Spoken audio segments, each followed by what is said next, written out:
Get a quick thought on, Brian referenced the big moves and going all in, cross the Rubicon, burn the ships, the Cortez analogy from 1519. This is an all-in move for the Columbus Blue Jackets. We're going for it. Forget it. We're going to try to give our season ticket holders something to go home with at the end of the season other than just hope. If they don't make it in, will this have a chill at next year's trade deadline? No. Vis-a-vis teams that are going all in. No. Well, if you watch poker, and I'm not a big poker player, but working in Calgary, you got to play in these celebrity poker tournaments. It's a really cool way to raise money, and it's fun. So you pay attention a little bit. All-in bets are usually desperation bets. Usually you're the short chip stack. Usually you get an ace and you go all in. You're trying to catch up. They're all-in bets for a reason. They're long shot bets, or they're desperation bets where you got good cards, but it's still a desperation bet. And like I say, I admire very much what Jarmo Kekalainen did here. But man, oh man, if it doesn't work, you look at the picks they've given up, and if none of those players re-sign, boy. Like we said 2 months ago, this is what they were going to do. You did. We said they weren't going to trade Panarin and Bobrovsky, and they might try to add. What we didn't say, and what we didn't think about was playoffs would be in jeopardy. We certainly never. I didn't have that in the equation. Yeah, the question was how many rounds will they win? When I said they're going to keep those two guys and weren't going to trade them, and they might add, I wasn't suspecting that playoffs would be an issue. Right.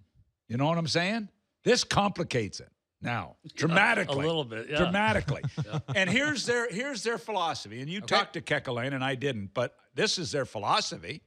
We did not give up our top prospects in any of the trades. Yep. They gave up their secondary prospects, so that's fine. No Liam Foudy. And we're going to be active in free agency. Yeah, and they got a ton of cap room.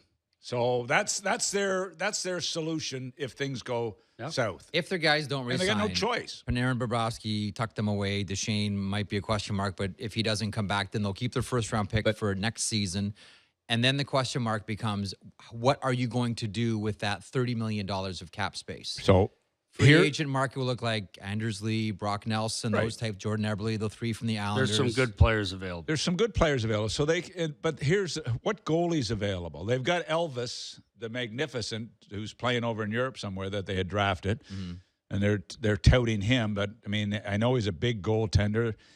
He's going to come over and I guess. I mean, do they think he's going to be the number one?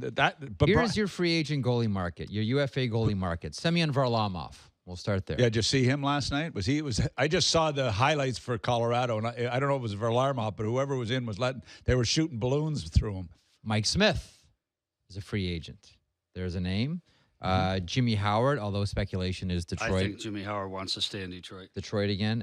You get to Cam Ward, and you get to Cam Talbot. How many of those are matching up with like? Am I missing something? But did Bobrovsky Did Bobrovsky not get Columbus in the playoffs the last few years? 100%. So almost single-handedly. 100%. 100%. Anyway. The questions, as you've pointed out before, are not getting there, but what happens when the playoff puck drops. Right, and they do have cap space, and there is a good crop of UFAs, and that is a sensible way to look with cap space that they could add a couple guys. Yeah, and that's what they're going to have to do especially if this blows up.